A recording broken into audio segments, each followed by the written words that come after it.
झोंकापुर में मदन लाल अपनी पत्नी और बेटे झोंका के साथ रहता था। वैसे तो उनके बेटे का नाम कुमार था, पर उसकी आदत थी कि वो कभी भी कहीं भी गिर जाता था। मदन लाल और उसकी पत्नी ने उसे बचपन में कई डॉक्टरों, वैद्यों को, यहाँ तक कि तांत्रिकों को भी दिखाया, पर उन्हें समझ में कुछ नहीं आया कि कोई बीमारी है या आदत। थक हार कर दोनों पति पत्नी ने अपने बेटे की आदत को स्वीकार कर लिया। उसकी इसी गिरने की आदत के कारण लोगों ने उसे पहले हवा का झोंका, फिर झोंका कहना शुरू कर दिया। बड़े होने पर भी मदन लाल और उसकी पत्नी झोंका को अकेले कहीं नहीं जाने देते थे। फिर एक दिन की बात है।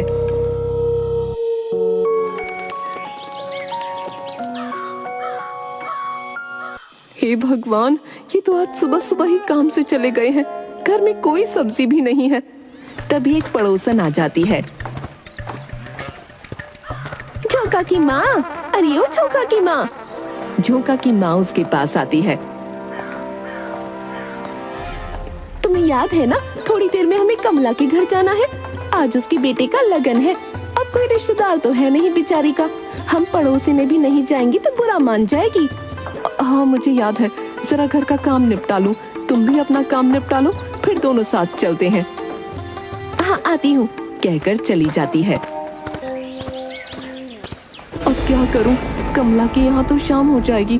खाना नहीं बनाया तो दोनों बाप बेटे भूखे रह जाएंगे। अब बेटा सुन, एक काम करेगा, अपने बाबा से मत बताना। हाँ माँ बोलो तो, क्या काम है? तो जरा बाजार से सब्जी ले आएगा जल्दी से। तुझे अकेले जाना पड़ेगा, तब तक मैं बाकी काम निपटा लूंगी। कमला के यहाँ जाना है। माँ तुम चिंता क्यों करती हो? देखो मैं कितना बड़ा हो गया हूँ। मेरी उम्र के नौजवान तो काम करने जाते हैं, पर तुम और बाबा तो मुझे कहीं भी अकेले नहीं जाने देते। मुझे बहुत बुरा लगता है। देख, आज तेरे पास मौका है खुद को साबित करने का। तू जल्दी से सब्जी ले आएगा ना, तो मैं तेरे बाबा से कहूंगी कि तुझे बाहर जाने दिया करे। झोंका खुश होते हुए बाजार चला गया।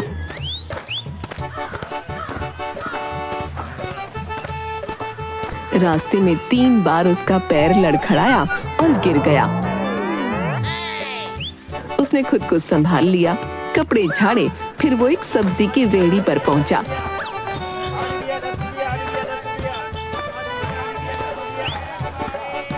भैया ये आलू, पालक और गोभी कैसे दिए? भैया आलू दिए 25 रुपए, पालक 25 रुपए और गोभी जो है वो 30 रुपए किलो है। अच्छा, तीनों ना 1-1 किलो दे दो भैया। झोंका सब्जी लेकर मुड़ा कि उसका एक पैर लड़खड़ाया, तो उसने पैर को जोर से हिलाकर संभालने की कोशिश की, पर वहाँ एक दूध वाला बड़े बड़े दूध के डिब्बे लिए साइकिल से जा रहा था। वो उससे टकरा गया। दूध वाले की साइकिल गिर गई और वो खुद सब्जी की रेहड़ी से टकराया तो रेहड़ी गिर गई। सब्जियां और दूध रास्ते पर बिखर गए। उसी समय एक मोटी औरत सामान लिए गुजर रही थी। वो दूध के कारण फिसल कर गिर गई। उसका सामान गिर गया। हाय हाय, मर गई, ये क्या हो गया? हाय। उसने उठने की कोशिश की, पर वो फिर से गिर गई। तब 2 लोगों ने मिलकर उसे उठाया। अरे करम चले, तेरा सत्यानाश हो। तुझे यही जगह मिली थी क्या दूध गिराने को? जो तुझसे काम होता नहीं तो करता क्यों है? मेरा सामान खराब हो गया, कमर टूट गई। सत्यानाशी, तुझे छोड़ूंगी नहीं। तब तक सब्जी वाले ने आकर दूध वाले की कॉलर पकड़ ली। भैया, तूने मेरी रेहड़ी गिराकर तोड़ दी, सब्जी खराब कर दी। अरे देखते क्यों हो, मारो इस करम चले को, सारा नुकसान ये भरेगा। सब्जी वाले ने दूध वाले को एक थप्पड़ मारा तो वो रोने लगा। उसने रोते हुए झोंका की ओर उंगली से संकेत किया। तेरी ये मजाल है, मुझे उंगली दिखाता है। मैंने जानबूझकर थोड़े ये किया। पहले वो आदमी मुझ पे गिरा, उसने मुझे तुम्हारी रेहड़ी पे गिराया और मेरा दूध भी गिराया। सब लोग झोंका की ओर देखने लगे। ये तो अभी सब्जी लेकर गया ना? अरे झोंका, मैं जानती हूँ इसे, ये झोंका है। ये तो कभी भी किसी के भी ऊपर गिर जाता है। बहुत नुकसान किया इसने लोगों का।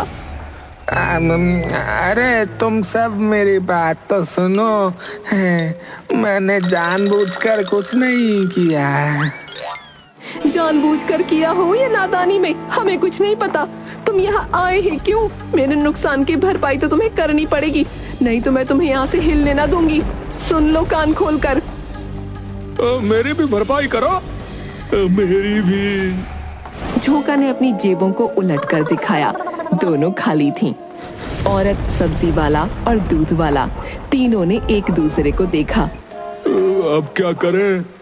मैं इसका घर जानती हूँ, इसे पकड़कर इसके घर ले चलते हैं। हमारे नुकसान के रुपये वहाँ से लेकर आते हैं। उन दोनों ने हाँ में गर्दन हिलाई और उसे पकड़ लिया। तीनों वहाँ से चल दिए।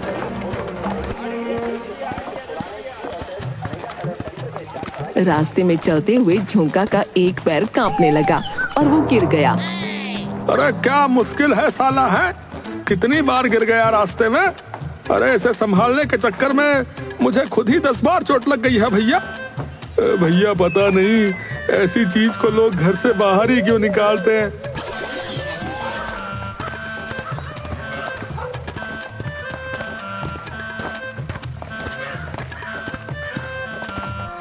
तीनों उसके घर के बाहर झोंका को पकड़े हुए पहुंच गए। अरे ओ झोंका के माई बापू, अंदर कहाँ छिपे हो? इस खतरनाक चीज को बाहर निकाल कर बाहर आओ, बाहर आओ।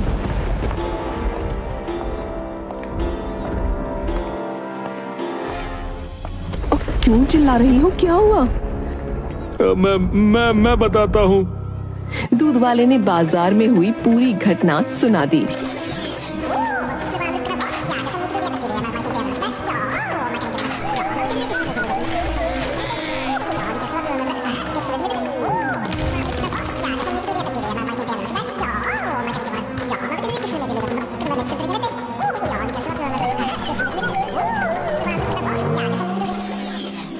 हमें अपने नुकसान के रुपये चाहिए।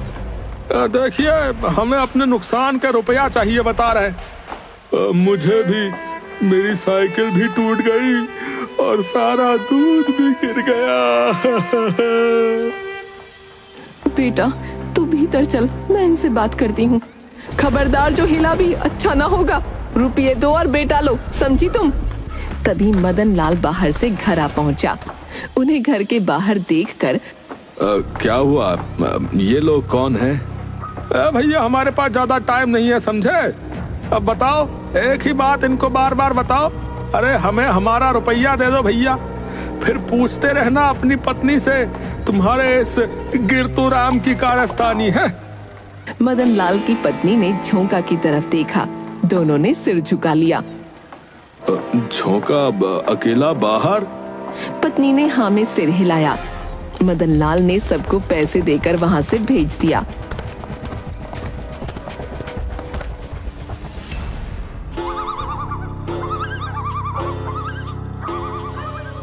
शाम को कमला के बेटे के लगन में माँ उदास बैठी थी। अरे क्या हुआ? तू इतनी उदास क्यों बैठी है? देख कमला कितनी खुश है ना। अरे क्या हुआ तुझे? सुबह तो तू ठीक थी ना।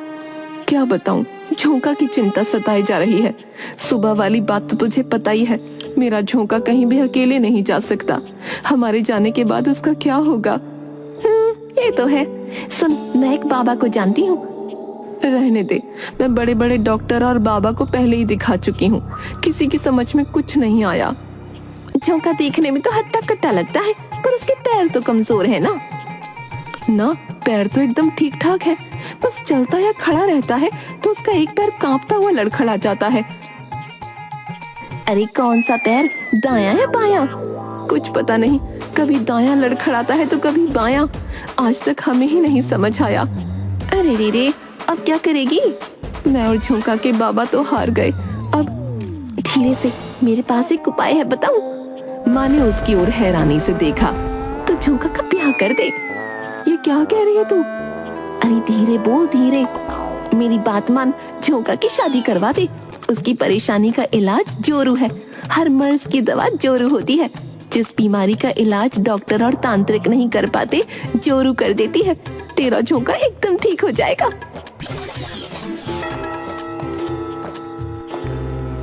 सुनिए जी, झोंका की शादी की उम्र हो गई है, उसके लिए अच्छी सी लड़की देखना शुरू कर दूं? अरे ये क्या बोल रही हो तुम? सब कुछ जानते हुए भी उसकी शादी के बारे में सोच रही हो? इसमें बुरा क्या है? बस गिरता पड़ता ही तो है। इसके अलावा कोई ऐब तो नहीं है ना मेरे बेटे में। अरे ये तो सोचो कि वो अपना घर कैसे संभालेगा भाई। अरे काम कैसे करेगा वो? अरे तो ना करे काम। ये हमारा घर, खेत और जो जमीन खरीदी है तुमने, सब इसी का तो है। और शादी के बाद वो भी तुम्हारी तरह ठीक हो जाएगा। मेरी तरह? इसका क्या मतलब? शादी से पहले तुम भी तो आवारा थे। सास ससुर जी की नाक में कितना दम कर रखा था तुमने। देखो, मैंने तुम्हारी सारी आवारागर्दी निकाल दी ना। अब कितने जिम्मेदार हो गए हो तुम। झोंका भी तुम्हारी तरह ठीक हो जाएगा। पर लड़की कहाँ मिलेगी? कौन सी लड़की इसके गिरने की बात सुनकर शादी के लिए हाँ कहेगी, बताओ? लड़की ढूंढने की जिम्मेदारी मेरी है, और हम लड़की वालों को झोंका के गिरने वाली बात नहीं बताएंगे, समझे तुम? अच्छा जी, और जो अगर पड़ोसियों ने बता दिया तो? अरे तुम सब मुझ पे छोड़ दो, मैं सब संभाल लूंगी।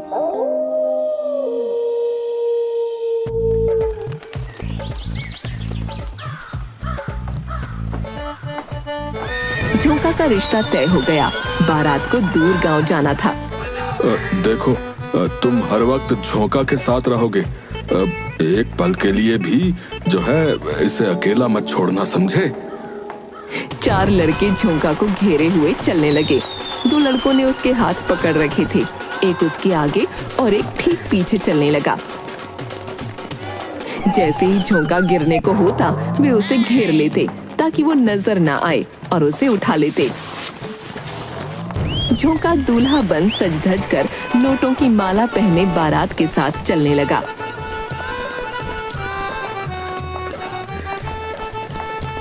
रास्ते में अचानक उसने अपने हाथ झटके। मुझे वहाँ जाना है। अरे वहाँ कहाँ? झोंका ने एक उंगली ऊंची कर शौच जाने का संकेत किया तो चारों लड़के एक दूसरे को देखने लगे। तुम लोग चिंता मत करो, मैं अभी गया और अभी आया।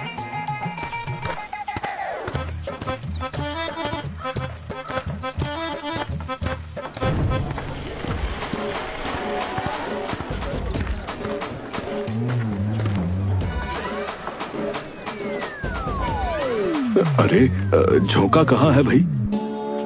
सूसू करने गया है काका, आता ही होगा। अरे तुम लोग उसके साथ क्यों नहीं गए? अरे काका क्या बात करते हो, हैं? बदबू सूंघने भी उसके साथ जाएंगे क्या, हैं? तभी मिट्टी में लथपथ झोंका आता दिखा। मदन लाल उसके पास गया। अरे ये क्या हुआ? बाबा बाबा, खूब मिट्टी थी, पानी भी था। देखो सारे कपड़े खराब हो गए, ये हार भी टूट गया बाबा। अरे भाई ये क्या मुसीबत है, हैं?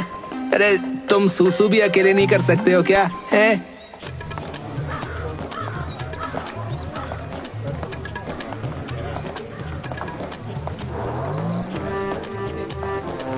आप यहाँ क्या कर रहे हो? चलो, वहाँ सब पूछ रही हैं। अरे ये क्या हुआ? कपड़े गंदे हो गए। कहती हुई वो झोंका के कपड़े साफ करने लगी। अरे ये क्या कर रही हो? ऐसे तो इसके कपड़े और गंदे हो जाएंगे। चुप रहो, तुम लोगों को झोंका के साथ रहने के लिए कहा था। ये तुम्हारी वजह से हुआ है। अगर मेरा झोंका की शादी में कोई विघ्न आया तो देख लेना। अरे रे, आप गुस्सा मत करो, कोई उपाय करते हैं इसका। गांव तो वापस जा नहीं सकते, रास्ते में दूल्हे के कपड़े नहीं मिल सकते। कहता हुआ सोचने लगा। तभी बैंड मास्टर आता है।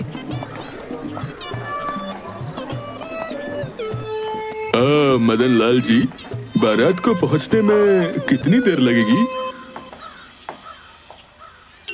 आइडिया, एक उपाय है। फिर वो मदन लाल के कान में धीमे से कुछ कहता है। नहीं, ये ठीक नहीं रहेगा। अरे अभी इसके सिवा मुझे कोई रास्ता नहीं दिख रहा है। अगर आपके पास कोई उपाय है तो अजय क्या कह रहा है? अरे भैया, बहुत देर से बजा रहे हो, थोड़ी देर आराम करो। चलो मेरे साथ चलो, आओ कोने में।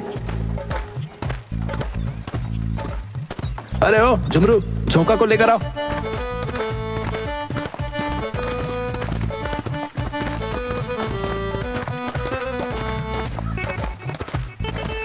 मदनलाल और उसकी पत्नी दोनों इंतजार करने लगे। थोड़ी देर बाद झोंका बैंड मास्टर के कपड़े पहने हुए आया और बैंड मास्टर झोंका के गंदे कपड़े पहने हुए।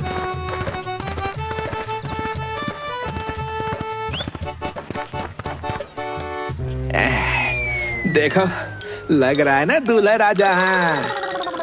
अरे अरे, ये क्या बना दिया इसको? दूल्हा नहीं लग रहा है ये कहीं से भी, बैंड वाला लग रहा है, बैंड वाला। अरे नहीं नहीं मदन लाल जी, हमें तो ये पहले से ज्यादा अच्छा लग रहा है। क्यों? अरे मुझे जबरदस्ती गंदे कपड़े पहना दिए भाई। मैं कह रहा हूँ कि ये जो भी किया ये ठीक नहीं किया। ऐसा है बेटा, तुम ना गांव वापस चले जाओ, समझे? तुम्हें तुम्हारे रुपए मिल जाएंगे, समझे? हैं? सच्ची? काम किए बिना पूरे रुपए मिल जाएंगे क्या है? ओ हाँ हाँ, सच्ची सच्ची। चलो तुम बेफिक्र होकर जाओ, मदन लाल जी बहुत अच्छे आदमी है, किसी के हक का रुपया नहीं मारते। है ना मदन लाल जी, है ना? बैंड मास्टर के जाने के बाद सुनिए, झोंका इतना भी बुरा नहीं लग रहा। मेरे पास नोटों का एक और हार है, इसे पहना देते हैं। ठीक है, और कोई रास्ता भी तो नहीं है। अब सब चलो यहाँ से, देर हो रही है भाई।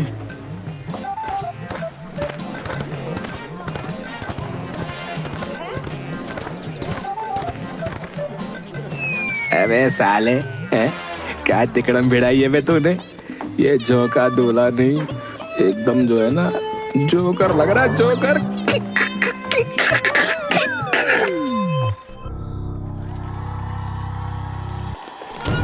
बारात वहां से निकलकर लड़की वालों के यहाँ पहुंची।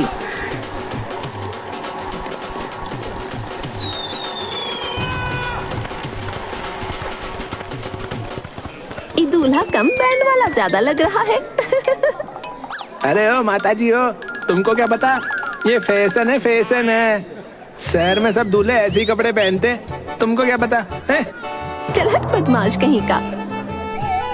शादी के समय झोंका जहाँ भी गिरता, चारों लड़के उसे घेर लेते ताकि कोई देख ना ले। पर फेरों के समय झोंका अकेला था। अरे ओ पंडित जी, सुनो, ई लो, 5 मिनट में फेरे करवा दो अब जल्दी से। हाँ, पर फेरों में झोंका एक बार गिर ही गया। थका हुआ है ना, इतनी दूर से आ रहे हैं, फिर सारी रस्में। किसी तरह झोंका की शादी हुई और वो दुल्हन लेकर अपने गांव आ गया। वहाँ रस्मों के बीच झोंका 2 से 3 बार गिर गया। कुछ तो गड़बड़ है, ये बार बार गिर क्यों जाते हैं? जब एक एक करके सब मेहमान चले गए, तब एकांत में, सुनिए जी, सच सच बताना, आप बार बार गिर क्यों जाते हैं? मैं गिर रहा हूँ? नहीं तो वो तो ऐसे ही, शादी की थकान है, शादी की थकान है। तुमको तो पता है ना, सब काम मैंने ही संभाला है ना, तो थकान की वजह से गिर जाता हूँ। अच्छा, आप अपने पैर तो दिखाओ। पैर क्यों भाई, पैर क्यों? अरे दिखाओ तो। अरे तुम भी बेकार में ही शक कर रही हो।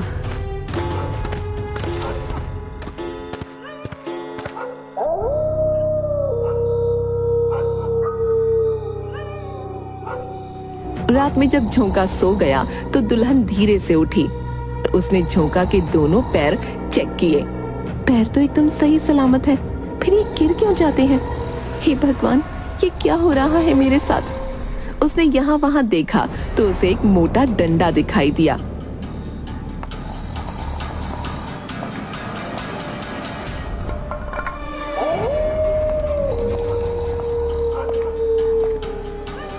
हे भगवान, मुझे माफ करना। उसने डंडा जोर से झोंका के पैर पर दे मारा। मम्मी! वो अपने पैर पकड़ कर बैठ गया और दुल्हन झट से पलंग के नीचे छिप गई। मदन लाल और उसकी पत्नी भागते हुए आए। क्या हुआ बेटा, इतनी जोर से क्यों चिल्लाया? मम्मी, मेरे पैर पर किसी ने बहुत जोर से मारा। यहाँ तो कोई नहीं है बेटा, तुमने कोई बुरा सपना देखा होगा। झोंका, बहू नहीं दिख रही है, कहाँ है? पता नहीं बाबा, मैं तो सोया हुआ था। ये कहाँ चली गई? चलो देखते हैं। तीनों वहां से चले गए तो दुल्हन बाहर निकल आई। जब वो तीनों वापस आए तो अरे तुम कहाँ थी? माँ जी मैं तो यही थी। झोंका इतनी जोर से चिल्लाया तो हम दोनों आए थे, पर तुम यहाँ नहीं थी। सुनिए जी, आपको ये दिखी थी? मदन लाल ने ना में सिर हिलाया। माँ जी मैं तो यही थी, उस अलमारी के पास खड़ी थी। मैंने आपको और ससुर जी को देखा था, शायद आपने मुझे नहीं देखा। पता नहीं क्या हो रहा है इस घर में, कहकर वो और मदन लाल चले गए। शुक्र है बच गई, वरना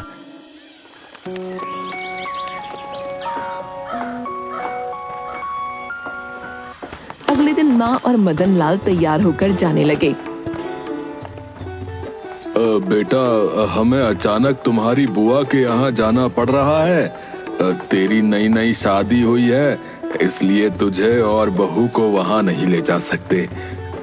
हम 2 दिन बाद आएंगे, तुम ठीक से रहना। अजी वो दोनों अकेले हैं, कुछ गड़बड़ तो नहीं? अरे अब तो शादी हो गई है, और वैसे भी हम कितने दिन तक ये बात बहू से छिपा पाएंगे, बताओ?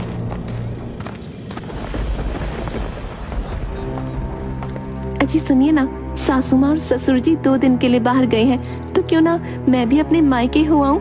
आप ले चलिए ना। अरे ये क्या कह रही हो तुम? जो आप सुन रहे हो, मुझे जाना है, बस समझ गए ना?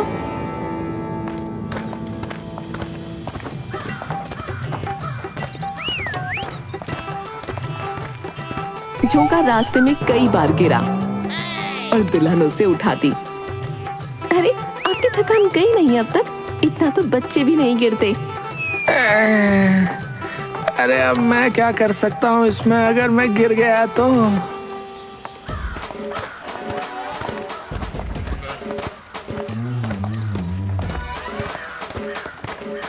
दुल्हन को आता देखकर उसकी माँ भागकर दरवाजे तक आई। बेटी, दामाद जी कहीं दिखाई नहीं दे रहे। ये कहाँ चले गए?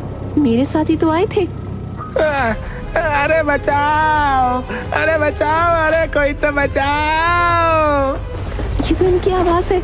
दोनों आवाज की ओर गईं तो देखा झोंका एक गटर में गिरा पड़ा है। मैंने कहा था संभल कर चलिए, अब गिर गए ना। बेटी शांत हो जा, गुस्सा मत कर। गांव वालों ने मिलकर झोंका को गटर से बाहर निकाला। झोंका कीचड़ में लथपथ बाहर आया। अरे कितनी बदबू आ रही है इसमें, इसे ऐसे ही घर में ले जाओगे तो पूरा घर सड़ जाएगा। तब झोंका को घर के बाहर खड़ा करके घर वालों ने उस पर पानी डाला। तुम तो बहुत खुशनसीब हो, पहली बार दामाद घर आया, वो भी गटर से, कीचड़ में भरा हुआ। झोंका, दुल्हन और घर के सब लोग अंदर गए।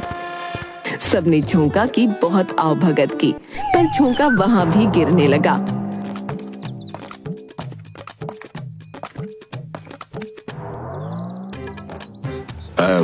क्या हुआ बेटा, सब ठीक है? तुम ऐसे गिर क्यों रहे हो? वो मैं गटर में गिर गया था ना, इसलिए पैरों में दर्द हो रहा है। बेटी मुझे गड़बड़ लग रही है। दामाद जी के पैर जोर से कांपते हैं, वो धड़ाम से गिर जाते हैं। इनको कोई बीमारी तो नहीं? दुल्हन ने अपनी माँ को घूर कर देखा। अब बेटी मेरा मतलब है तो पता लगा बात क्या है। माँ, इनके पैर एकदम सही है, एकदम हट्टे कट्टे हैं, फिर भी गिरते रहते हैं। मुझे भी शक हुआ था तो मैंने इनके पैर पर डंडा। तूने दामाद जी को डंडा मारा? पागल हो गई है क्या? अगर तेरे सास ससुर को पता लगा तो? किसी को ये बात नहीं पता और तुम भी नहीं बताना।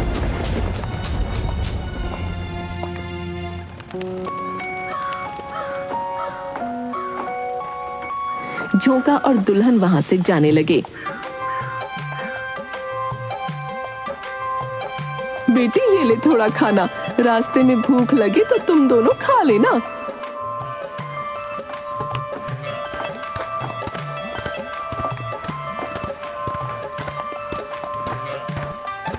रास्ते में दुल्हन को भूख लगी। सुनिए जी, आपको उठा उठा कर मेरे नाजुक हाथ थक गए हैं और मुझे भूख भी लगी है। माँ ने पूरी सब्जी दी है, कहकर वो एक पेड़ के नीचे बैठकर डब्बा खोलकर खाने लगी। अरे खड़े क्या हो, आओ ना आप भी खा लो।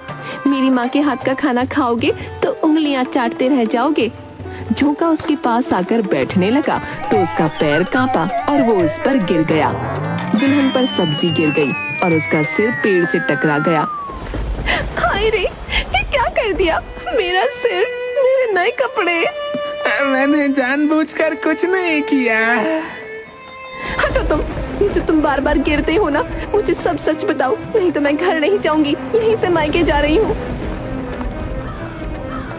अरे अरे सुनो तो, मेरी बात सुनो ना। मुझे सच के सिवा कुछ नहीं सुनना, समझे तुम? झोंका ने उसे पूरी बात बता दी। हे भगवान, तुमने मुझसे किस जन्म का बदला लिया है? मैंने इतने व्रत किए, तुमने मुझे फल में ये दिया। मेरी तो पूरी जिंदगी ने संभालने में ही निकल जाएगी।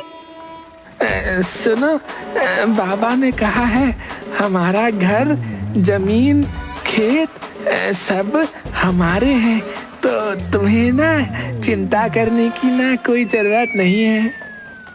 और गिरता हुआ पति भी मेरा है। सुनो, मेरी एक शर्त है, तभी मैं आपके साथ चलकर रहूंगी। बोलो। तुम्हें जोरू का गुलाम बनकर रहना पड़ेगा। मेरी सब बातें मानोगे, झगड़ा नहीं करोगे। झोंका ने हाँ में सिर हिलाया। समझ गए ना? अगर मुझसे कभी ऊंची आवाज में बात की या मुझ पर गुस्सा हुए तो? दोनों वहां से जाने लगे। झोंका फिर से गिर गया।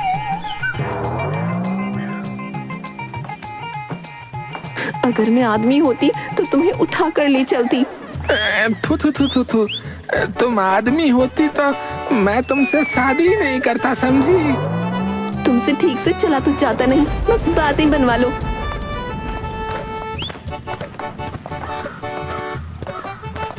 झोंका फिर से गिरने लगा तो दुल्हन ने उसे पहले ही संभाल लिया।